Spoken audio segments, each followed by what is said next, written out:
Hey friends, we're back with American Miscellany, and it's just a collection of essays. This book was published in 1865, and so we've got some interesting subject matters. Our previous one was essay number 95 on St. Thomas, West Indies, and we're still on the same page. That was a very short essay, just, concerning this engraving. And we're still on page 240, but we've moved on to essay number 96, very exciting, all about cotton bleaching. So let's learn a little bit here together. All right, essay number 96, cotton bleaching. Cotton, flax, wool, and silk have all in their natural states a certain shade of color.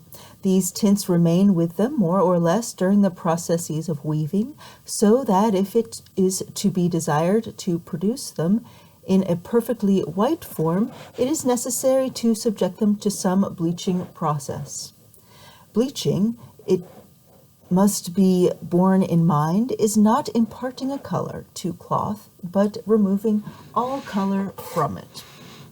The Egyptians and their other ancient nations appear to have known certain modes of bleaching linen cloth, but their processes, as well as those of later ages, are not well known to us. Until about a century ago, bleaching was hardly known in England, in either theory or practice. Wow, that was just in the mid-1700s. Wow, the brown linens made in Great Britain were sent to Holland to be bleached. This process consumed a long period, namely from March to October of each year. The principal Dutch bleaching grounds were in the neighborhood of Haarlem, and the great success of their bleaching was ascribed to the superior efficacy of the water, which was filtered seawater. The process consisted in steeping the linens for about a week in a potash ley, poured over it boiling hot. The cloth was then taken out of the ley, washed, and put into wooden vessels containing wooden vessels containing buttermilk, in which it lay under pressure for 5 or 6 days. After this, it was spread upon the grass and kept wet for several months, exposed to the sunshine of summer. In 1749, an Irishman introduced a somewhat similar mode of bleaching into England, and after many difficulties succeeding in effecting it tolerably well, but with lamentable slowness. From this time, a succession of improvements took place. Dr. F. Home showed that part of the effect which milk produced in 6 or 8 weeks. Dr. F. Home showed that part of the effect which milk produced in 6 or 8 weeks might be produced by weak sulfuric acid in 24 hours. This enabled the manufacturer to receive his bleached goods in a much shorter time than before, and therefore to trade with less capital, but way more toxic. Okay.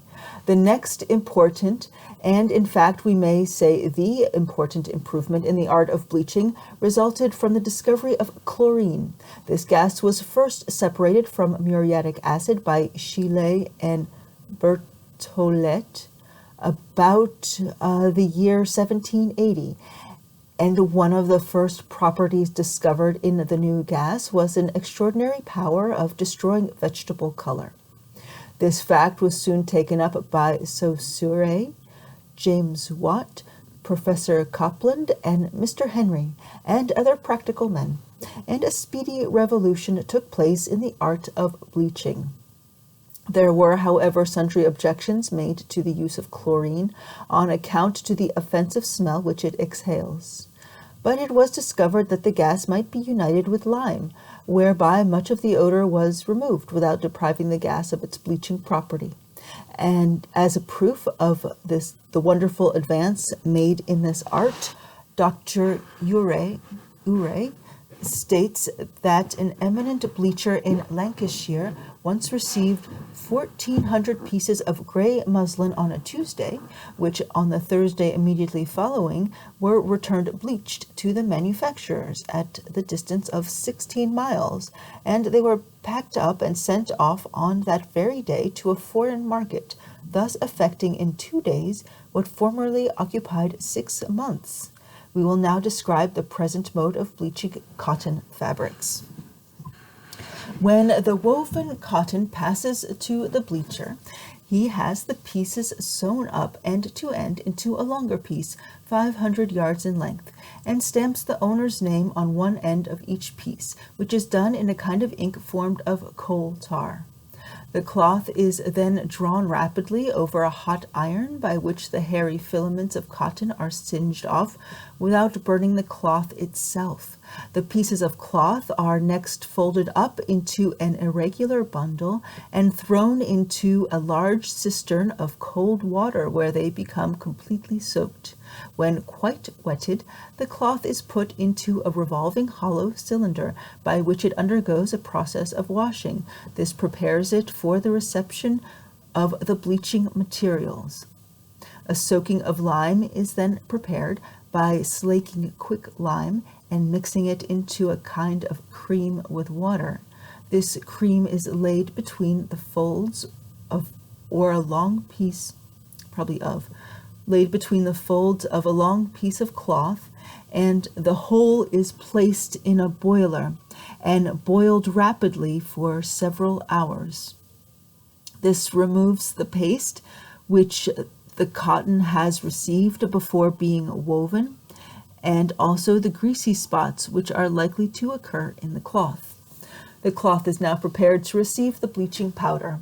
This is a chloride of lime and is made on a great scale in manufactories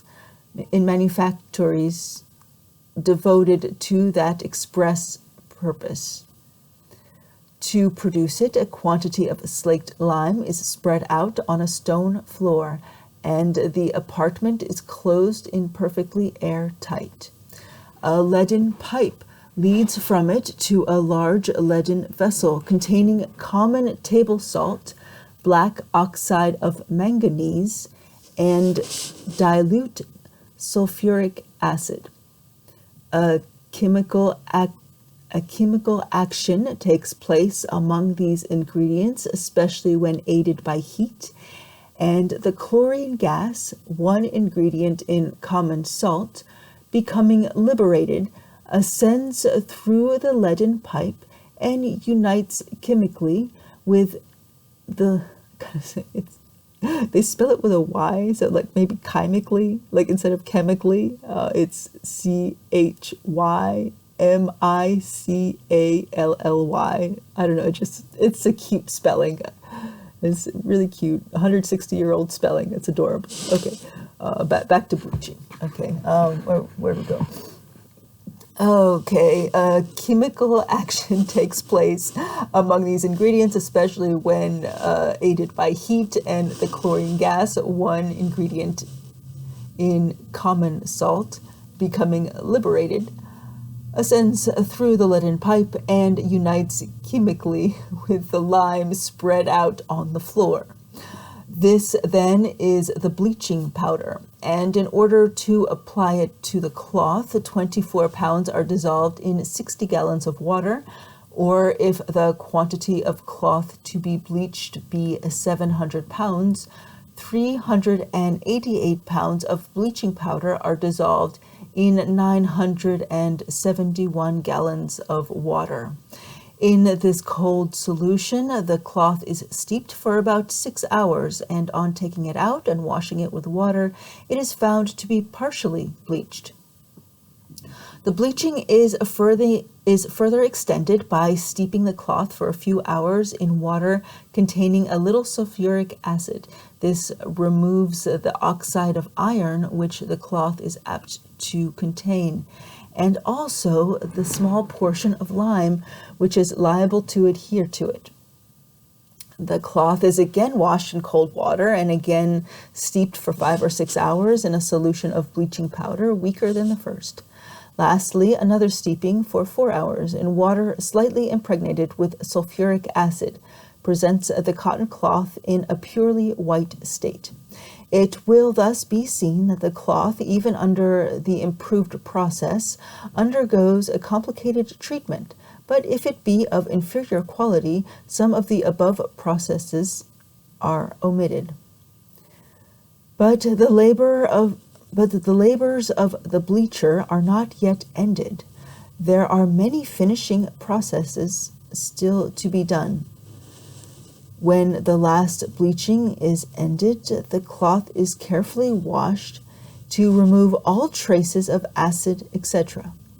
It is then squeezed to force out as much as possible remaining in the cloth. This squeezing being effected by passing the cloth between 2 rollers working closely on each other. The cloth is now damp and much crumpled, and the next process is to pull out each piece to its full breadth. This is done by women. But the edges of the piece still continue folded in. To make them straight, a workman strikes the bundle against a smooth beating stock, first one edge, then the other. By this process, the pieces are spread out to their full breadth, and all the folds and wrinkles are removed. The cloth is then mangled while wet. This is done by passing it between rollers, by which it is made tolerably smooth and even, and ready for starching or stiffening.